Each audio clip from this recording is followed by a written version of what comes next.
Pakistan cricket board نے افغانستان کے خلاف 3 T20 میچز کی سیریز کے لیے اپنے 15 رکنی اسکواڈ اور 3 ریزرو پلیئر کا بھی اعلان کر دیا ہے، جس میں سب سے بڑی جو اپڈیٹ ہے وہ ہے کپتان کے حوالے سے، جس کے حوالے سے آج بلکہ 3 دن سے چہم گویاں ہو رہی تھیں اور خاص طور پر آخری 22-24 گھنٹوں کے دوران حوالے سے بہت زیادہ باتیں ہوئی ہیں کہ کپتان پاکستان ٹیم کا کون ہوگا۔ بابر اعظم نے اور رضوان نے آرام کرنے سے انکار کر دیا تھا، جس کے بعد جو صورتحال ہے خاصی پیچیدہ ہو گئی تھی، اور اس کے بعد شاہین شاہ آفریدی کو کپتان بنانے کے حوالے سے باتیں سامنے آئیں۔ اس کے حوالے سے آج پریس کانفرنس میں نجم شیٹی نے بھی بڑا دعویٰ کیا ہے، اس کے اوپر بھی بات کریں گے، بتاؤں گا کہ کیا کہا انہوں نے۔ لیکن اس کے ساتھ ساتھ جو کپتان ہیں اب وہ نہ ہی بابر اعظم ہوں گے اور نہ ہی شاہین شاہ آفریدی، بلکہ شاداب خان کو کپتان بنانے کا اعلان کر دیا گیا ہے، جو کہ پاکستان کرکٹ ٹیم کے طویل عرصے سے وائٹ بال کے نائب کپتان ہیں۔ اور اس کے علاوہ پاکستان ٹیم میں بہت زیادہ تبدیلیاں کی گئی ہیں، جن میں سے کچھ سلیکشن قدرے حیران کن ضرور ہیں، لیکن اس کے علاوہ کسی حد تک خوش آئند بھی کہا جا سکتا ہے کہ پاکستان سپر لیگ میں جو شامل پلیئرز ہیں ان کو ان کی کارکردگی کا فوری صلہ مل رہا ہے۔ اور میں ہمیشہ اس بات کا داعی رہا ہوں، متفق رہا ہوں اس بات پہ کہ جب کوئی کھلاڑی اپنی زندگی کی بہترین فارم میں ہوتا ہے اور یہی وقت ہوتا ہے اس کا موقع دینے کا، کیونکہ وہ بھرپور فارم میں ہوتا ہے، بھرپور اعتماد ہوتا ہے اس کا، اور جس کی وجہ سے جب وہ اس کو موقع ملتا ہے تو اس کا پورا فائدہ اٹھا سکتا ہے۔ لیکن جب آپ کسی کھلاڑی کو سلیکٹ کرتے ہیں 2 سال پرانی کارکردگی پر یا ابھی کی کارکردگی پر سلیکٹ کرتے ہیں اور اس کو موقع جا کے ملتا ہے 1.5 سال کے بعد، تو اس 1.5 سال کے دوران اس کھلاڑی کا ایک تو اعتماد خراب ہو چکا ہوتا ہے، اور اس کے ساتھ ساتھ جو دیگر چیزیں ہوتی ہیں جب وہ دیکھ رہا ہوتا ہے کہ مجھے موقع نہیں مل رہا، تو اس میں مایوسی بھی پھیلتی ہے۔ اور اسی وجہ سے ہمیشہ میں کہتا ہوں کہ کھلاڑی کو اسی ٹائم پر موقع دینا چاہیے جب وہ بہترین فارم میں ہو، اور آج ایسا ہی ہوا۔ پاکستان کرکٹ بورڈ نے ایک اچھے فیصلے ضرور کیے ہیں اس حوالے سے، گو کہ اس بات کو نظر انداز نہیں کیا جا سکتا کہ مشاورت کے بغیر اگر بابر اعظم کو، رضوان کو یا کسی اور کھلاڑی کو ڈراپ کیا گیا ہے تو وہ کسی بھی طرح درست نہیں ہے۔ ان کو اعتماد میں لینا چاہیے تھا، بات چیت ہونا چاہیے تھی، کیونکہ پاکستان کرکٹ بورڈ کے یہ جو کھلاڑی ہیں، جو ٹاپ کھلاڑی ہیں پاکستان کرکٹ ٹیم کے، یہ یہی سمجھ رہے ہیں کہ ان کے خلاف سازش ہو رہی ہے۔ اور ہمیشہ پاکستان کی تاریخ بھی رہی ہے جب کسی کھلاڑی کو موقع دیا جاتا ہے تو اس کے بعد جو ہے اس کو آرام دیا جاتا ہے تو اس کے بعد اس کو واپس آنا مشکل ہو جاتا ہے۔ اس کی بہت زیادہ مسائل موجود ہیں۔ حارث سہیل جو ہیں وہ جب پاکستان ٹیم سے آؤٹ ہوئے تھے فٹنس مسائل کی وجہ سے، اس کے بعد وہ کم بیک نہیں کر سکے تھے۔ اس طرح اور بہت سارے ایسے کھلاڑی ہیں جو کہ کسی وجہ سے ٹیم سے باہر ہوتے ہیں، چاہے انہیں آرام دینے کے نام پر باہر کیا جائے یا کسی وجہ سے ڈراپ کیا جائے، تو ان کا کم بیک کرنا بہت مشکل ہو جاتا ہے۔ اور یہی چیز شاید رضوان کے ذہن میں بھی ہوگی اور سرفراز کپتان بابر اعظم کے ذہن میں بھی ہوگی، تو اس کی وجہ سے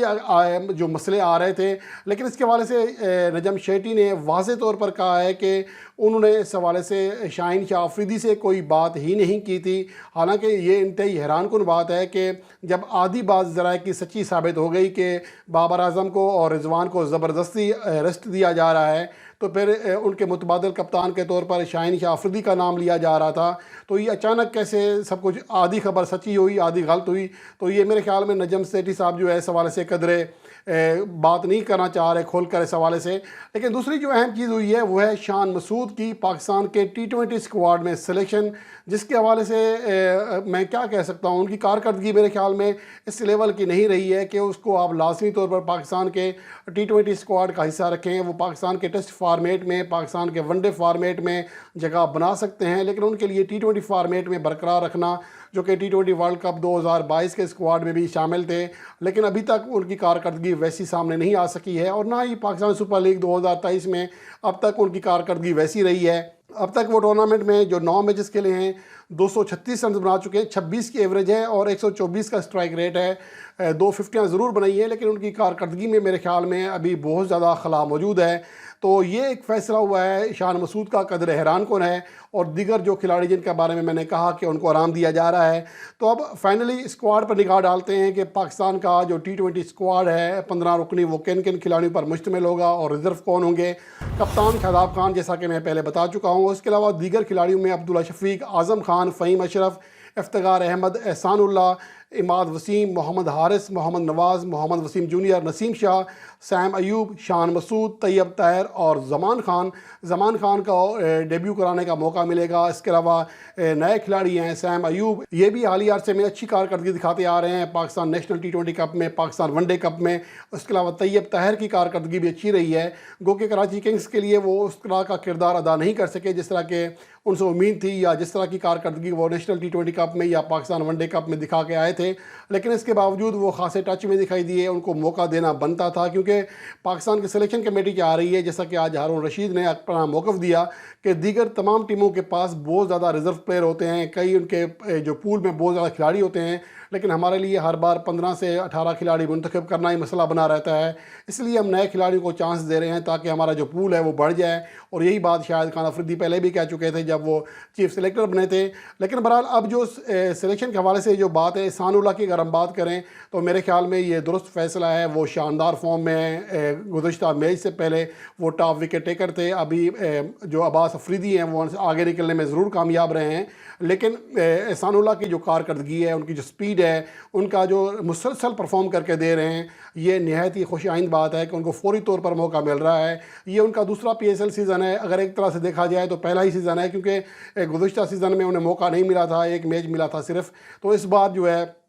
ان کو کھل کر موقع ملا، کیونکہ شاہ نواز دھانی بھی نہیں تھے، ان کے جو ایک دو اور بولر تھے جوش لٹل وہ بھی نہیں آئے تھے، تو ان کی وجہ سے ان کا جو موقع مل گیا، اور موقع سے بھرپور فائدہ اٹھایا احسان اللہ نے، اور یہ ان کا تعلق سوات سے ہے، نوجوان کھلاڑی ہیں، شاندار پرفارمنس دیتے ہیں، تو ان کو موقع ملنا صحیح ہے۔ اس کے علاوہ اعظم خان کا جو کم بیک ہے میرے خیال میں نہایت ہی شاندار ہے، کیونکہ اعظم خان کی جو حالیہ کارکردگی رہی ہے، اس سے پہلے ماضی قریب میں ہم تنقید کا نشانہ بھی بناتے رہے ہیں اعظم خان کو، کیونکہ اس وقت ان کی نہ ہی ڈومیسٹک کرکٹ میں کارکردگی تھی، نہ ہی پاکستان سپر لیگ میں ویسی کارکردگی تھی، نہ ہی سری لنکن پریمیئر لیگ میں، لیکن اس کے باوجود انہیں مواقع دیے جا رہے تھے۔ لیکن اب جو ان کی سلیکشن ہوئی ہے یہ خالصتاً میرٹ پر ہوئی ہے، اور میرٹ پر جب سلیکشن ہوگی تو پھر کوئی کسی کے پاس حق نہیں ہے کہ وہ انگلی اٹھائے، کیونکہ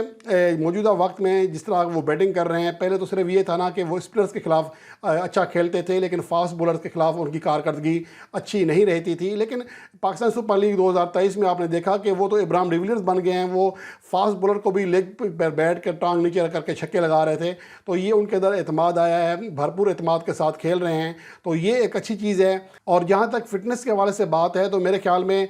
فٹنس کا معاملہ جو ہے وہ اتنا زیادہ نہیں ہے، کیونکہ ہر بندے کی اپنی جسامت ہوتی ہے، دیکھنا یہ ہوتا ہے کہ وہ پاکستان ٹیم کے کتنے کام آ سکتے ہیں، اور یہ ایک اچھی چیز ہے۔ اور محمد حارث بھی ہیں، تو شاید محمد حارث کو بطور فیلڈر کھیلنا پڑے، اعظم خان کیپنگ بھی اچھی کر لیتے ہیں، اور وہ ریگولر وکٹ کیپر بھی ہیں۔ تو اس کے علاوہ جو ایک اور اہم چیز ہے وہ ہے اماد وسیم، ان کی واپسی ہوئی ہے۔ اماد وسیم نے جس طرح پاکستان سپر لیگ میں کارکردگی دکھائی ہے، ٹورنامنٹ کے تیسرے ٹاپ اسکورر ہیں اب تک، وکٹوں میں بھی شاندار کارکردگی دکھا رہے ہیں بولنگ میں، تو ان کی جو سلیکشن ہے وہ تو نوشتہ دیوار تھی، کیونکہ ہم نے پہلے کہہ دیا تھا جس طرح وہ کارکردگی دکھا رہے ہیں ان کو اب نظر انداز کرنا مشکل ہو جائے گا، تو اس لیے ہارون رشید نے انہیں سلیکٹ کیا ہے، اور اچھی چیز ہے۔ اور اس کے علاوہ محمد نواز کی جو سلیکشن ہوئی ہے اس پہ قدرے کہا جا سکتا ہے کہ تھوڑا سا مشکل فیصلہ ہوگا ان کے لیے، لیکن بہرحال کچھ چیزیں ایسی ہوتی ہیں کہ آپ کو سینئر پلیئر کو بھی ساتھ لے کر چلنا پڑتا ہے۔ البتہ پاکستان کی جو بولنگ لائن ہے، بولنگ یونٹ ہے، یہ قدرے کمزور ہوگا اس لحاظ سے کہ تجربہ کام ہے ان کے پاس، کیونکہ ان کے پاس ایک سے دو ایسے کھلاڑی ہونے چاہیے تھے جو کہ تجربہ کار ہوتے۔ پاکستان کا جو پیس اٹیک ہے اس میں زمان خان ضرور ہیں، لیکن حارث رؤف یا شاہین شاہ افریدی میں سے ایک ہونا چاہیے تھا، لیکن اب دیکھتے ہیں کہ احسان اللہ اور زمان خان کیسی کارکردگی دکھاتے ہیں پاکستان کے پیس اٹیک میں۔ نسیم شاہ اور محمد وسیم جونیئر بھی شامل ہوں گے، اور اس کے علاوہ فہیم اشرف کا بھی کم بیک ہوا ہے جو کہ PSL 2023 میں اب تک اچھی کارکردگی دکھا رہے ہیں، اور ویسے ان کی کارکردگی ہمیشہ PSL میں اچھی ہوتی ہے۔ تو اس کے علاوہ جو ریزرو پلیئر ہیں ان میں ابرار احمد ہیں، نصیب اللہ یہ جو پشاور زلمی کے لیے کھیل رہے ہیں، اچھی بیٹنگ کر رہے ہیں، لیفٹ ہینڈڈ بیٹسمین ہیں، پشین سے تعلق ہے ان کو ریزرو پلیئر میں رکھا ہے، اور اس کے علاوہ اسام امیر کو، یہ وہ تین پلیئر ہیں جو کہ پاکستان ٹیم کے ساتھ شارجہ جائیں گے نہیں، لیکن ریزرو پلیئر کے طور پر ہوں گے۔ ان کا جو پاسپورٹ ہے یا باقی سفری دستاویزات ہیں وہ تیار ہوں گی، لیکن اگر ضرورت پڑ گئی تو ان میں سے کوئی بھی کھلاڑی کو فوری طور پر طلب کیا جا سکے گا، لیکن یہ پاکستان ہی میں رہیں گے، اور دیگر جو 15 کھلاڑی ہیں وہ شارجہ روانہ ہوں گے 24 مارچ کو سیریز کا آغاز ہوگا، تو اس کے حوالے سے پاکستان ٹیم نے پہلے ہی شیڈیول کا اعلان کر دیا ہوا ہے، افغانستان نے اور پاکستان نے۔ تو یہ سیریز پاکستان اور افغانستان کے درمیان پہلی سیریز ہے جو کہ ایک سے زیادہ میچز پر مشتمل ہوگی، اور امید ہے کہ پاکستان ٹیم اس میں اچھی کارکردگی کا مظاہرہ کرے گی۔